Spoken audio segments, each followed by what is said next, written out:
Paano nga ba magluto ng pugita? Ito ay nabili ko lang sa palengke namin. Sakto at natsyempohan ko. Dahil hindi pa ako nakakatikim nito ay bumili na ako at subukang lutuin natin. Lagyan lang natin ito ng asin tapos baking soda para naman maalis yung lansa at syempre yung madulas niyan. Inalis ko yung tuka o mata. Ano bang tawag sa inyo yung sa gitna ng inyong pugita? Nilagyan ko rin pala ito ng kape para naman mas maalis yung lansa. Massage lang natin ng mabuti na para tayo naglalaba. Ginilit-gilitan ko lang pala yung pagitan ng mga galamay niyan. Tapos banlawan lang natin ng 3 to 4 or hanggang sa malinis ito ng todo or mawala na yung dulas. Dito sa isang bowl or sa isang pan ay naglagay na ako ng luya, bawang, paminta. Pamintang buo na pala yan ha.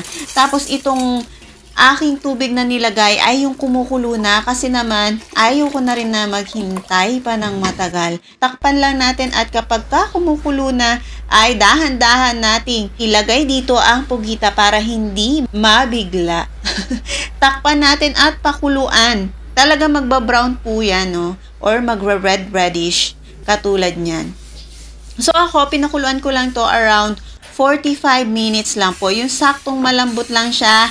Pangit kasi yung talagang sobrang lambot dito dahil lulutuin pa natin at igigisa pa natin mamaya ito. So maghiwa muna tayo dito ng ating sibuyas. Syempre hindi nawawala talaga yung luya natin, lalong-lalo na kapag seafoods dahil pampaalis na rin ng lansa at dagdag aroma. Bawang, isang ulo nga pala yan at itong ating green onion. So hiniwa ko lang na maliliit. Tara, maggisa na tayo. Ilagay na natin ang ating mantika, ilagay ang bawang, sibuyas, halu-haluin natin. Tapos lagyan na natin ito ng asin at paminta.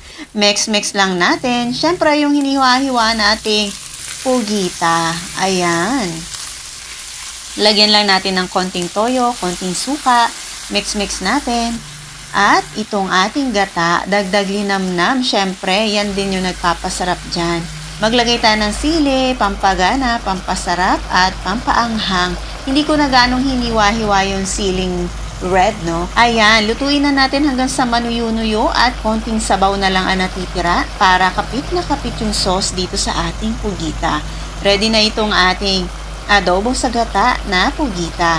Sigurado ako na magsaing kayo ng marami para naman hindi kayo mabitin kapag ito ang inulam nyo. Mag-sprinkle lang tayo ng green onion dito sa ating niluto.